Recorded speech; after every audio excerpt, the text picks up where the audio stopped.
सामाजिक माध्यमांवर तुमच्यापर्यंत पोहोचतंय।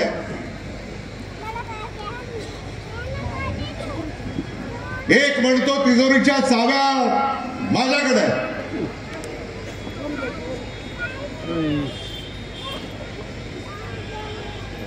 दुसरा म्हणतो असतील तिजोरीच्या चाव्या तुझ्याकडं, पण तिजोरीचा मालक हा माझा आहे। लगेच तिसरा म्हणतो असेल एखाद्याकडे तिजोरीची चावी, असेल दुसरा तिजोरीचा मालक, तिसरा काय म्हणतो तिजोरीतला जो माल आहे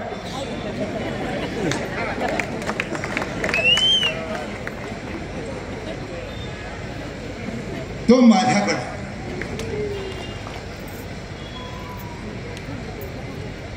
या महाराष्ट्रामध्ये हे तुम्ही चालू देणार आहात का?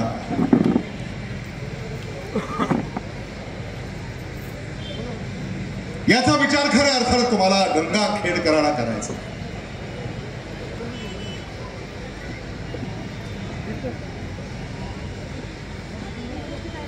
आणि म्हणून आता तुमच्या मताची बोली लावण्याचा प्रयत्न होणार आहे।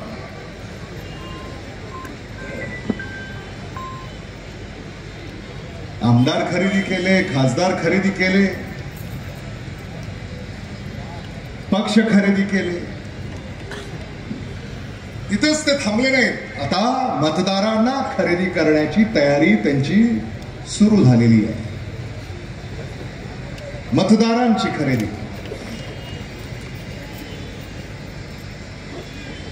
या महाराष्ट्रातला मतदार, या मराठवाड्यातला मतदार, या परभणीचा मतदार, या गंगाखेडचा मतदार हा बिकाऊ नाही आहे।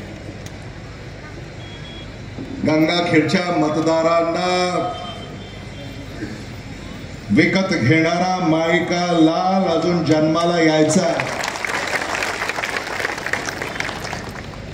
हे दाखवून द्या तुम्ही 2 डिसेंबर रोजी। हे मत गंगाखेडच्या भवितव्यासाठी, गंगाखेडच्या परिवर्तनासाठी, गंगाखेडच्या विकासासाठी, गंगाखेडच्या बंधुभावासाठी, गंगाखेडच्या इतिहासासाठी, गंगाखेडच्या संस्कृतीसाठी। जनाबाईची ही भूमी आहे, संत जनाबाई।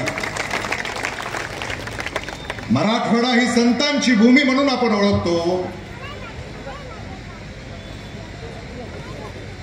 पण आता ही शैतानाची भूमी होत चाललेली आहे। तुम्ही राम म्हणून घेताना स्वतःला, मला त्यांना हे सांगणं आहे, राम तेरी गंगा मैली हो गई,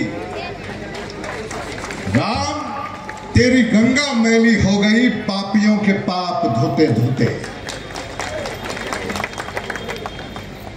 आहे ना गंगा आपल्याकडं, गंगाखेड दक्षिणेची गंगा म्हणून आपण आपल्या गंगेला ओळखतो। आणि अशा या राजकारणाचा बंदोबस्त तुम्हाला गंगाखेड इथं करावा लागेल।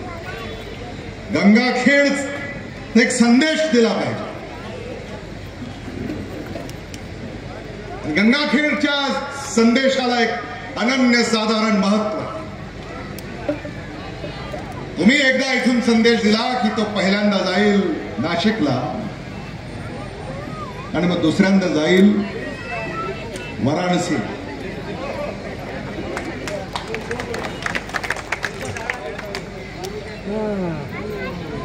हे आपण समजून घ्या की तुमच्या मतामध्ये काय शक्ती आहे। सुरेश दादा देशमुख तुम्ही सांगितलं करन्सी, हे पहिल्यांदाच ऐकलं मी, करन्सी। पण त्या करन्सीला हा जो करंट आहे ना, करंट आज जो मला पाहायला मिळतो, करंट करन्सीला हा करंट नेस्तानाबूत केल्याशिवाय राहणार नाही.